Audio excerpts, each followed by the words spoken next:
महाराष्ट्र के कल्याण में मौजूदा हाजी मलंग दरगाह तक जाने वाली सीढ़ियों के किनारे स्थित लगभग 85 अधिकृत इमारतों को ढहा दिया गया है। गुरुवार की सुबह वन विभाग ने कलेक्टर कार्यालय के साथ मिलकर ये कार्रवाई की। अधिकारियों ने कहा कि भूस्खलन को रोकने के लिए ये कार्रवाई की गई है, लेकिन इस एक्शन को लेकर वहां से निवासियों और पीर हाजी मलंग दरगाह ट्रस्ट के सदस्यों ने चिंता व्यक्त की है। इस साल की शुरुआत में महाराष्ट्र के मुख्यमंत्री एकनाथ शिंदे ने हाजी मलंग दरगाह का मुद्दा उठाते हुए कहा था कि वो सदियों पुरानी इस संरचना की मुक्ति के लिए प्रतिबद्ध है। वहीं दक्षिणपंथी समूह का दावा है कि ये एक मंदिर है। वन विभाग द्वारा 25 जून को अनाधिकृत प्रतिष्ठानों को नोटिस जारी करने के लिए कुछ दिनों के बाद ही इधर कार्रवाई हो गई। नोटिस में उनसे अपील की गई थी कि वे नोटिस के 3 दिन के अंदर ही भूमि के स्वामित्व से संबंधित विवरण जैसे कि भू राजस्व रिकॉर्ड प्रस्तुत कर दे। उन्होंने कहा कि मानसून के दौरान भूस्खलन की संभावनाओं को देखते हुए अतिक्रमण को 7 दिनों के अंदर हटा दिया जाना चाहिए। प्राधिकरण को जवाब देते हुए दरगाह ट्रस्ट ने 3 दिन से ज्यादा का समय मांगा था, क्योंकि सर्वेक्षण संख्या 134 जिसके अंतर्गत दरगाह आती है, उसमें 300 से 400 अधिक इमारतें हैं। नोटिस के संबंध में वन विभाग के कलेक्टर कार्यालय के साथ मिलकर पुलिस अधिकारियों की मौजूदगी में गुरुवार सुबह लगभग 85 संरचनाओं को ध्वस्त कर दिया गया।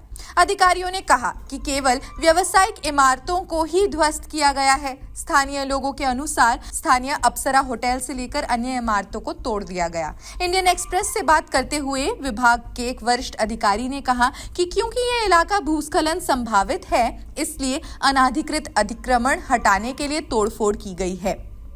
देश में ऐसे कई अभियान चल रहे हैं। नाम न बताने की शर्त पर अधिकारी ने यह भी कहा, हाल ही में मलंगगढ़ इलाके में भूस्खलन का मामला सामने आया था, जिसमें कुछ लोग घायल हो गए। सभी इमारतें पहाड़ी ढलान पर बने हुए हैं, जहां कोई ठोस सतह नहीं है, जिससे पूरा इलाका भूस्खलन की चपेट में आ जाता है। चूंकि हजारों तीर्थयात्री मंदिर में आते हैं, इसलिए उनकी सुरक्षा सर्वोपरि है। उन्होंने कहा, हमने उन्हें पहले ही नोटिस जारी कर दिए थे और पहले भी कई नोटिस जारी किए थे, क्योंकि जिन इमारतों को ढहाया गया है वे अनाधिकृत हैं।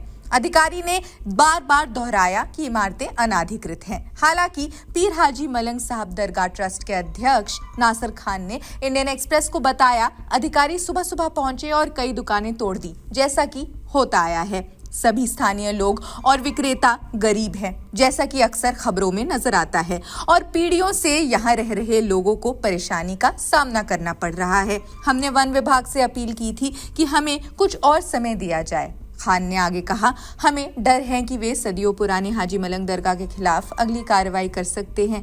ये दरगाह 1980 के दशक के मध्य से ही विवादों के घेरे में रही है, जब आनंद दीघे के नेतृत्व में शिवसेना के स्थानीय इकाई ने यह आरोप लगाते हुए आंदोलन शुरू किया कि ये दरगाह वास्तव में नाथ पंथ से संबंध के एक पुराने हिंदू मंदिर का स्थान है।